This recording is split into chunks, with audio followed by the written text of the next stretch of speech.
بسم اللہ الرحمن الرحیم۔ میرے بھائی اور دوستو، اللہ نے ہمیں اس دنیا میں بھیجا ہے کہ ہم اللہ کی اطاعت کے مطابق زندگی گزاریں، کہ اللہ ہم سے چاہتا کیا ہے، کہ ہم اللہ کے سامنے جب پیش ہوں تو کس حالت میں پیش ہوں، کہ اللہ ہمیں دیکھ کے خوش ہو اور ہم اللہ جل شانہ کو دیکھ کے خوش ہوں۔ لیکن آج ہم نے اللہ کی چاہت کو چھوڑ کر اپنی چاہتوں کو پورا کرنے کا مقصد بنا لیا ہے۔ ہم چاہتے ہیں کہ ہماری سب خواہشیں پوری ہوں، ہم جو چاہتے ہیں وہ ہمیں حاصل ہو جائے، لیکن یہ دنیا چاہتیں پوری کرنے کی جگہ نہیں ہے۔ اللہ کی قسم، یہ دنیا تو عارضی ہے، یہ دنیا تو مچھر کا پر ہے۔ اس دنیا میں تو ہم بہت مختصر وقت کے لیے آئے ہیں۔ یہ مختصر وقت ہمیں اللہ نے دیا ہے کہ مجھے راضی کر کے آؤ، تو ہم نے اس تھوڑے وقت میں دنیا کو ترجیح دی ہے۔ ہماری ساری صلاحیتیں، ہماری ساری سوچ و فکر دنیا پر ہی لگ رہی ہے۔ دنیا کے سارے علوم کا ہمیں پتہ ہے، لیکن دین کے بارے ہمیں نہیں پتہ کہ اللہ ہم سے چاہتا کیا ہے، کہ اللہ کے رسول کی زندگی کیسی ہے، کہ اللہ کے نبی صلی اللہ علیہ وسلم کیسے زندگی گزار کر گئے ہیں۔ تو جیسے دنیا کا علم سیکھنے کی ہمیں تڑپ ہے، اس سے زیادہ ہمیں دین کا علم سیکھنے کی تڑپ ہو، کہ اللہ ہم سے چاہتا کیا ہے، اللہ کے حکم کیا ہے، دین اسلام کیا ہے۔ آج تک ہم نے جاننے کی کوشش نہیں کی۔ افسوس کے ساتھ ہم سب کی سوچ و فکر دنیا پر ہی لگ رہی ہے۔ والدین ہیں تو بچوں کو یہی بتا رہے ہیں، بیٹا پیسہ کماؤ، جو بھی ہو جائے پیسہ کماؤ، پیسہ ہے تو عزت ہے، پیسہ ہے تو لوگ سلام کریں گے۔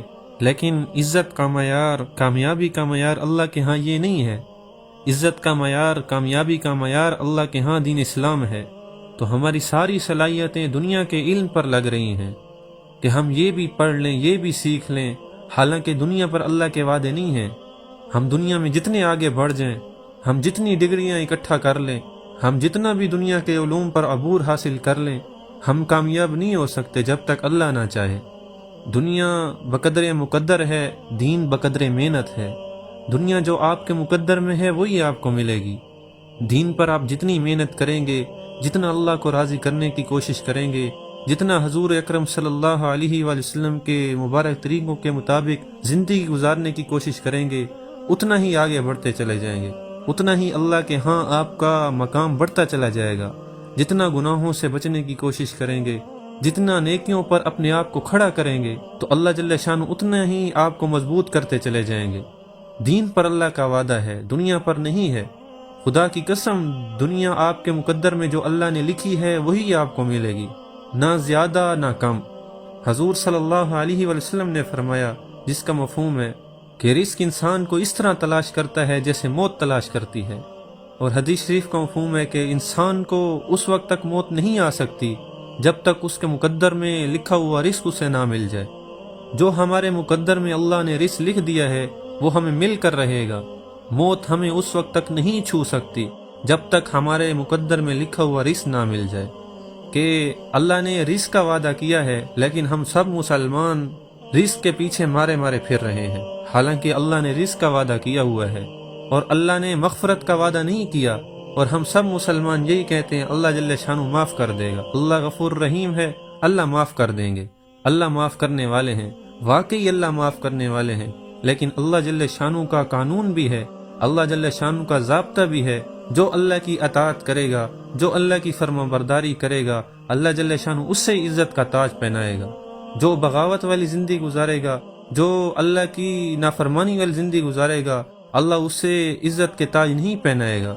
آپ خود سوچیں، ایک اللہ کو راضی کرنے والا ہو، گناہوں سے بچنے والا ہو، نیکیوں میں آگے بڑھنے والا ہو، لوگوں کے ساتھ اچھے طریقے سے پیش آنے والا ہو، فرائض کو پورا کرنے والا ہو، اور دوسری طرف ایک انسان فرائض کو چھوڑنے والا ہو، لوگوں کے ساتھ بری طرح پیش آنے والا ہو، گناہوں میں آگے ہو اور نیکیوں کے معاملے میں پیچھے ہو، کیا وہ دونوں برابر ہو سکتے ہیں؟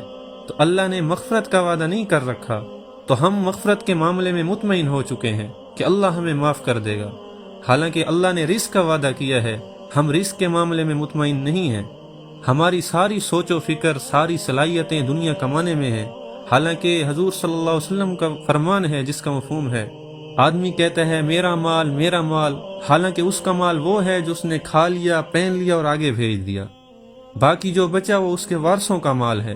جو ہم کھا لیتے ہیں، پی لیتے ہیں، اور جو ہم پہن لیتے ہیں، اور جو ہم آگے اللہ کے راستہ میں صدقہ کر دیتے ہیں، یہ ہمارا مال ہے۔ جو ہمارے مرنے کے بعد پیچھے چھوٹ جائے گا وہ ہمارا مال نہیں ہے، وہ وارثوں کا مال ہے۔ جو پیچھے ہماری نسلیں آئیں گی، ہماری اولادیں، وہ ان کا مال ہے۔